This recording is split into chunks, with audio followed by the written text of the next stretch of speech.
Milyen év lesz 2026 nektek? Fantasztikus évünk lesz, ezt már most kijelenthetem. Előre így, tudod? Így, előre tudom. Miért? Szerintem mindent megalapoztunk 2025-ben.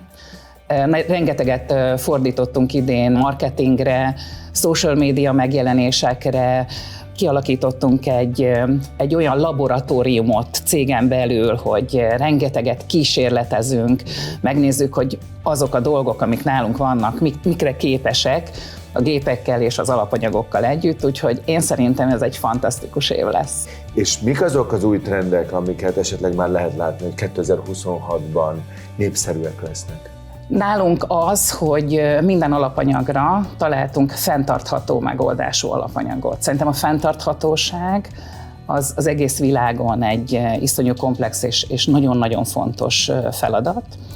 Ez konkrétan mit jelentáltok, hogy a papír helyettesítése? Nem, hanem a PVC-mentes alapanyagoknak a rendszer szintű használata. Hogyha megnézel egy tapétát, vagy egy tapétát, vagy egyáltalán egy ilyen feliratot kint az ablakon, amikor egy kicsit így el tudod képzelni, hogy mi van reklámban, meg dekorációban, akkor azok eddig és most is PVC-t tartalmazó alapanyagokra nyomódnak.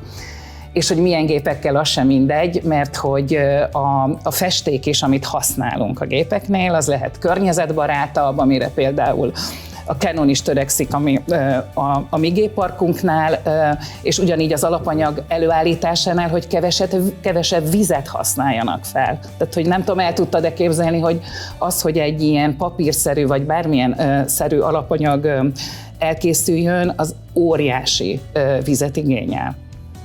És ez egy nagyon fontos dolog, hogy igen, ezt régóta lehet hallani, hogy a víz az probléma lesz egy idő után, tehát fogy a víz. És más trendek, tehát akkor ez az alapanyagokra vonatkozik. De például, ha azt mondjuk, hogy igen, hogy design, művészet, mire van igény az emberek részéről, vagy a cégek részéről?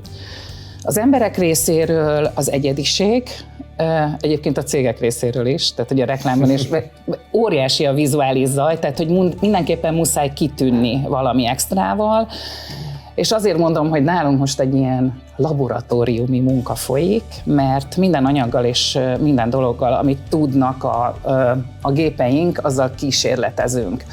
És ez annyira erre olyan nagy igény van, hogy a belső építészek, a marketing menedzserek jönnek hozzánk workshopra. Design héten is volt nálunk egy fantasztikus workshop, készítettünk dekorsálakat, mindent meg lehet tapogatni. Sokkal jobban el tudja képzelni a megrendelő, aki jelen esetben egy multicég marketingese, vagy egy lakberendező, vagy egy belső építész, vagy a művész, mert hogy nálunk van még a 3 Canon Colorado gépünk mellett egy óriási fotónyomtató is, így a művészek is tudnak jönni hozzánk, és tulajdonképpen inspirálódnak azáltal, amit nálunk tapasztalnak.